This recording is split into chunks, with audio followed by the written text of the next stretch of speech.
Hey friends, welcome back to another episode of Strip Club Talk with Jade and Danny. That is Jade. I'm Danny. Hello, Jade. Hi, how are ya? I'm doing good. You're looking lovely as ever. Thank you, thank you. Dressed down Let's today. see.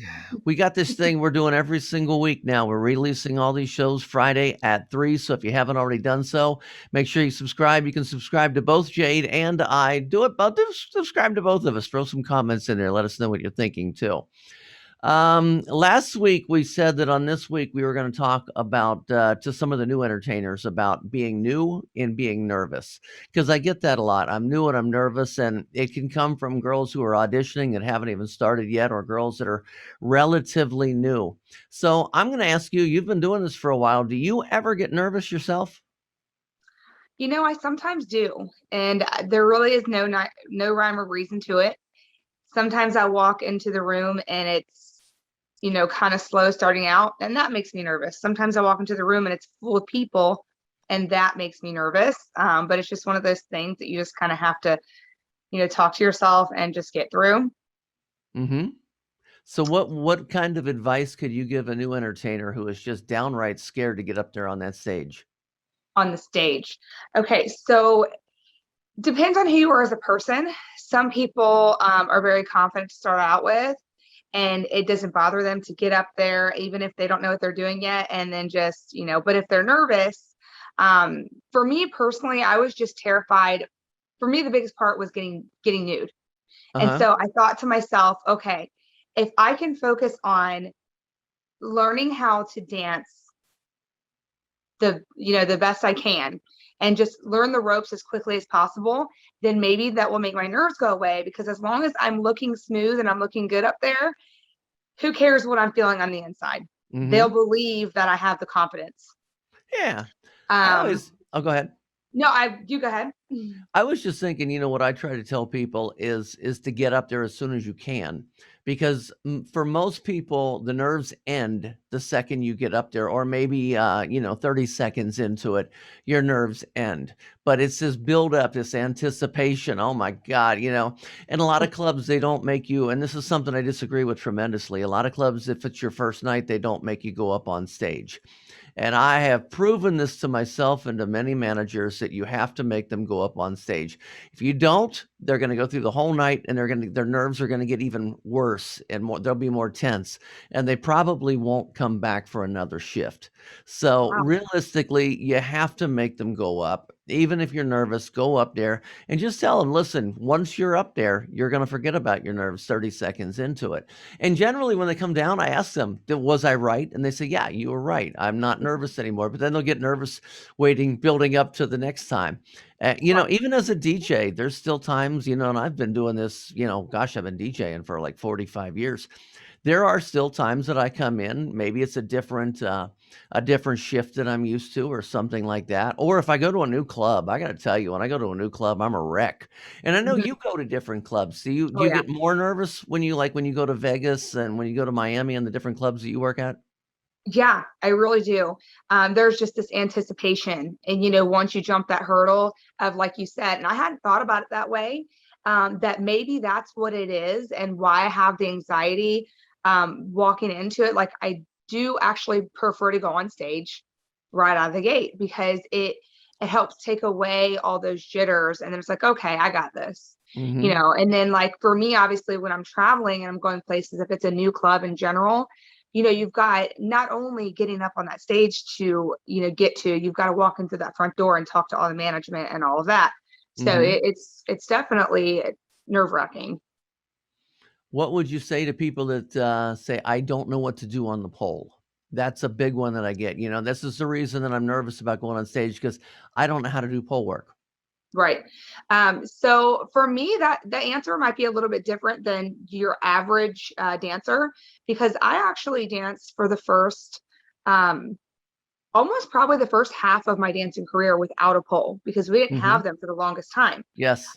So I think that was something that kind of put me ahead on that thought, because I never had to even think about it being there. I really learned. It kind of forced me to learn to connect with the audience in a way that most pole dancers probably aren't used to. Because sometimes when you get on that pole, it just kind of It takes your mind away from who else is watching you because you're focused on what you're doing. But if I always tell girls who've never danced on the pole, they're so nervous and they think it really makes the biggest impression and it makes all the difference on whether or not someone's going to come up and tip you. I give them my story and I say, look, I never danced with a pole for the first half of my dancing career. You can make money without that pole. If Mhm. you so choose to use it, great. That adds to your stage set. And that you will learn as it comes. You just kind of start to practice, maybe get one for home, and or just go around it and see how it feels. Maybe not even actually going around it as far as like being off of the ground, but just Mhm. holding on to it and kind of prancing around it. That will get your feet wet in a sense and help you at least feel a little bit more comfortable with it. But you don't necessarily need it to make money. And I believe that Mhm. 100%. See, I believe that especially in the clubs that only do one song sets, that sometimes the girls focus too much on the pole work and not enough on the people that are tipping. Where you and I work, we do 3 song sets. So you've got, plenty of time to do pole work and to get down to your customers. But I tell a lot of new entertainers that most guys could care less about pole work. It's the other dancers that are watching you. And just remember, the other dancers aren't the ones that are paying you, it's the customers in the room. And, for the most part, guys go in there and girls go in there to see naked bodies. They go in there to see your boobs and Oh things. yeah. So, don't get too wrapped up in it, but it is something to kind of learn the basics of. I think it's something that you want to do. Yeah, I think so too. I think it definitely adds to your presence on stage, and it definitely adds to the show. I think you're right though, as far as some girls focus too much on it, and I think what happens is sometimes customers get so wrapped up in like the acrobatics of it and being impressed, and they're just like, that they forget. Wait, she's up there to be tipped, and Yeah. so they. And then the girl is so focused on, impressing and like getting that move down or whatever it is she's doing, that trick, and I think she forgets too to connect and actually realize, oh, wait, I'm forgetting. I'm supposed to be seducing them and, getting them up here to give me money, not just to watch me in Mhm. awe. Yeah, and another thing is you got some customers that are, and I've talked about new customers, nervous customers. They feel a little weird about standing up there, and I have seen people stand up there with money in hand, and I have seen a girl spend the entire time up on the pole, completely ignoring that customer, and that customer starts to go, "Oh shit, I guess she doesn't want my money," and goes and sits Right. down. So you Mhm. got to at least acknowledge them if you're going to do that. Acknowledge them, and kind of a thing, nod to them, wink to them, and you maybe Right. do the finger thing where I'll be right down there, Mhm. kind of a thing. Right. Yeah, don't give them the finger. I mean, Yeah, yeah, yeah. No. oh, I know what I want to ask you. I want to talk to you about cosmetic surgery. Okay. There are girls that say, "I don't have any boobs. Do I need boobs to make money?" I'm gonna first of all ask you what cosmetic surgery you have had done, and then we'll talk about what the difference it's made for you. Okay. And I don't mind talking about that at all. Okay. So I have had a breast augmentation and then a Brazilian butt lift as well.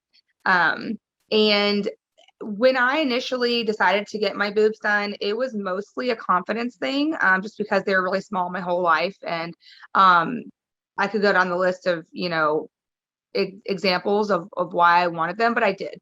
And then also too, for me in my situation, I was like, win-win. They might help me out at work as well. Mhm. I will say, I don't believe that you actually need them to make money because I would almost say I made just as much without them. But I will say the money comes a little bit faster with them. Hmm. And I only say that because I feel like I got really, really, really good at talking, and persuading people into going upstairs with me without them. Mhm. But it's like as soon as I got them, I could say less. I would walk up to the table, just and ask for that dance, and the yes would come a lot faster. Yeah. But this day and age, I feel like boobs aren't as important for some reason. Like guys don't really care, or customers in general don't really care as much about the boobs anymore. And I think that's like, I don't know if it's like what's trending body styles. You've got Kim K and all these Instagram models with this nice thick curves and everything. Um, but that leads into the whole Brazilian butt lift thing. Mhm. Um, I decided to go with that just because, I've wanted a little bit more curves my whole life anyway. And this day and age, people care more about like a nice curvy body. And that's a personal thing too. So that was even, I've been talking about doing this well before it was a trend. So I think that I made awesome money without these things, but I think it's almost like when a woman doesn't wear makeup versus when she wears makeup. If she's naturally beautiful, she's still beautiful. But when she puts a little bit of makeup on her face, it just highlights the beauty, if that makes sense. No, that's a fantastic answer. That's the best way I've ever heard that answered. So good. Thank you. Your BBL, your Brazilian butt lift, your booty's kind of new. You're one of these Yeah. Ms. New booties. You just had that done. And to the people out there that are thinking about getting a Brazilian butt lift, you actually on your YouTube channel, you documented your whole story. You documented Yes. about, your preparation. So I mean, if you're Mhm. thinking about getting a BBL, get on Jade's show and follow this journey because she'll talk about, I remember going through some of the bad things that happened during it when Right. it Yeah. didn't go quite as well as planned and the different things that you did to ease the pain because Mhm. God, I can imagine that has to be Yeah. a, Very a long process. a bit of a pain in the ass to be. Yeah, literally. So yeah, so follow her YouTube. So those are my questions for you. Now I get to turn the spotlight, and you get to throw me under the bus or throw me a good question. So what do you have for me today, Jade? So what really interests me as far as talking about the girl that's new, um, for you when it comes to requesting music, how would you prefer a new girl to go about doing that with you? For me personally, I prefer for her a girl to tell me her favorite genre, maybe a few artists. I like R&B, and I like Trey Songz or this and that, or I like EDM, or I like a mixture, things like that. A lot of times, new girls don't know what they like, and they don't know what they can dance to because they haven't been up there. I guess when they come up and they start, naming all these songs, like I want this artist, this song, this artist, this song. I was like, I don't think that's going to work. So, but if you give me an artist or give me a genre, give me maybe six or seven, and then a couple of backup genres, because I mean, for the most part, I think when I first started in this thing, back in this business, I started in the strip clubs in '96. Every single new entertainer came up and said Prince and Madonna. Prince and Madonna. What would you like to dance to? Prince and Madonna. And Right. then it got into Rihanna and The Weekend. Rihanna and The Weekend, and everybody was that way. So I think you can work around that, but understand that because you think you can dance sexy to slow music is not going to work. You need some energy. Not to say that slow music can't work, but a whole bunch of boring music. It reminds me of going to karaoke. Every time you go to a karaoke, everybody wants to sing the power ballads. They want to sing Whitney Houston, "I Will Always Love You," and even though they can't, but they that's what everybody wants to do. But I'm telling you right now, people jump out of their seats. They start moving a little bit more when you got some energy. Oh Nothing. yeah. You go to a rock concert. Rock bands don't start with their slowest song. Hmm. They start with a high energy song. So those are the kind of things that I would advise new entertainers to do is just try to just give the DJ some direction of your personal preference and be open-minded. And whatever you do, do not stand on the stage and go, "What the fuck is this shit?" Yeah, that doesn't happen at our club, but it has happened in other clubs. And Yeah. yeah, yeah, believe me, I've definitely seen it. not a good thing. That was a great response, and it's really helpful, even to me as somebody who's seasoned, because I mean, I feel like I do mostly follow those guidelines. I'm usually not the person that goes and asks for like, a certain song for every set. But I'm sure, especially when someone's new and they don't even know, what their style is going to be yet, and they're up there asking for every super trending song, and it's like you can't always give that to. You'd be playing the same five songs all night long if that were the case. Yeah. Yeah, there's only um, so many Megan Thee Stallion songs out right now, so right, right, exactly. So to kind of go along with that, what if you could say any one pet peeve that you have? Are there any pet peeves at all that you have about the new dancer in general and how they are with you? Pet peeves. or Yeah. I don't really, because I'm a patient person. I'm sure that, a lot of new entertainers get on some DJ's nerves, by asking a million questions, but I don't. I'm pretty easy to get along with. We've known each other for many years. Um, I I I don't personally have any. I mean, I try to answer the questions the best I can, and I try to also, when they do come up and they want all the slow music and stuff. I think I explain it fairly well to them. So I don't really know that I have any pet peeves about new But entertainers.